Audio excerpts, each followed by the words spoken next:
Welcome to I news.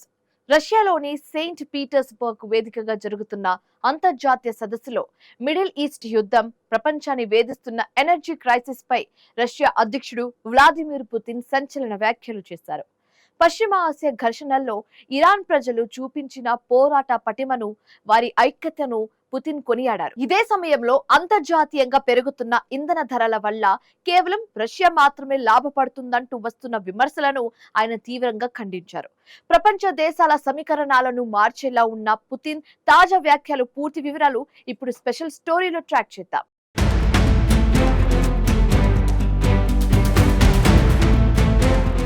Saint Petersburg అంతర్జాతీయ ఆర్థిక సదస్సు వేదికగా రష్యా అధ్యక్షుడు వ్లాదిమిర్ పుతిన్ గ్లోబల్ పాలిటిక్స్ పై చేసిన వ్యాఖ్యలు ఇప్పుడు ప్రపంచవ్యాప్తంగా హాట్ టాపిక్ గా మారాయి.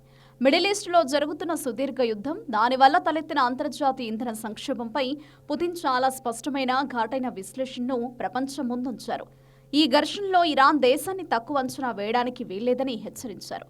ఇరాన్ ప్రజలు తమ జాతీయ ప్రయోజనాలను ఎలా కాపాడుకోవాలో ప్రపంచానికి నిరూపించారని ఆయన ప్రశంసించారు.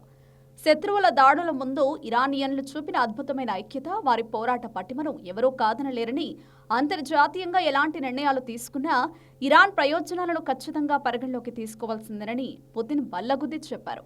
తాము తమ అంతర్జాతీయ మిత్రదేశమైన ఇరాన్తో నిరంతరం సంప్రదింపులు జరుపుతున్నామని ఆయన సందర్భంగా వెల్లడించారు.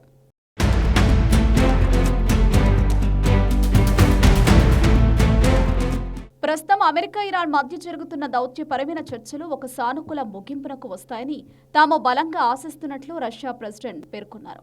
ఒకవేళ ఆ చర్చలు సఫలం కాకపోతే ఈ భయంకరమైన యుద్ధానికి ఇప్పుడల్లా ముగింపు దక్కదని ఆయన పరోక్షంగా హెచ్చరించారు. ఈ పశ్చిమాసియా సంక్షోభాన్ని పరిష్కరించడానికి రష్యా వైపు నుండి ఎలాంటి సహాయం కావాలన్నా తాము ఎల్లప్పుడూ సిద్ధంగా ఉన్నామని పుతిన్ అంతర్జాతీయ సమాజానికి భరోసా ఇచ్చారు. ఒకవేళ రష్యా ప్రమేయం లేకపోయినా ఈ యుద్ధం త్వరగా ముగిసిపోవాలని ప్రపంచంలోని మిగతా దేశాలలాగే తాము కూడా మనస్ఫూర్తిగా కోరుకుంటున్నట్లు ఆయన స్పష్టం చేశారు. ఇదే సమయంలో రష్యాపై పాశ్చాత్య దేశాలు చేస్తున్న ప్రచారాన్ని ఆయన తీవ్రంగా కొట్టిపారేశారు. మిడిల్ ఈస్ట్ యుద్ధం వల్ల అంతర్జాతీయ మార్కెట్లో ముడి చమురు, గ్యాస్ ధరలు పెరిగిపోతుండటంతో ఈ ఎనర్జీ క్రైసిస్ నుండి కేవలం రష్యా మాత్రమే లబ్ధి పొందుతుందని, యుద్ధానికి రష్యాయే ఏకైక బెనిఫిషియరీ అని వస్తున్న వార్తలన్నీ కేవలం ఊహాగానాలు మాత్రమేనని పుతిన్ కొట్టిపారేశారు.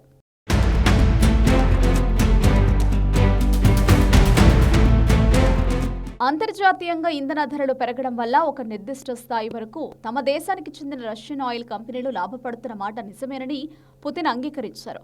అయితే ఈ విధమైన లాభాలు కేవలం తాత్కాలికం, స్వల్పకాలికం మాత్రమేనని ఆయన వివరించారు.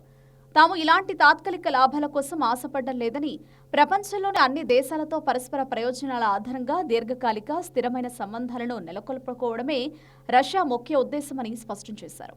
ప్రస్తుత పరిస్థితుల్లో ఈ ప్రాంతంలో జరుగుతున్న ఘర్షణలను ఎంత త్వరగా వీలైతే అంత త్వరగా ముగించడమే రష్యా అసలైన జాతీయ ప్రయోజనమని పుతిన్ క్లారిటీ ఇచ్చారు. అనేక రకాల అంతర్జాతీయ ఇబ్బందులు, సవాళ్లు ఉన్నప్పటికీ ప్రస్తుతానికి ఇరు పక్షాల మధ్య యుద్ధ విరమణ స్థాపించబడ్డాన్ని తాము పూర్తిగా స్వాగతిస్తున్నామని రష్యా ప్రెసిడెంట్ వ్లాదిమిర్ పుతిన్ సంచలన వ్యాఖ్యలు చేశారు. మరి పుతిన్ చేసిన ఈ వ్యాఖ్యలపై అమెరికా, ఇజ్రాయెల్ కూటమి ఎలా స్పందిస్తుందో చూడాలి.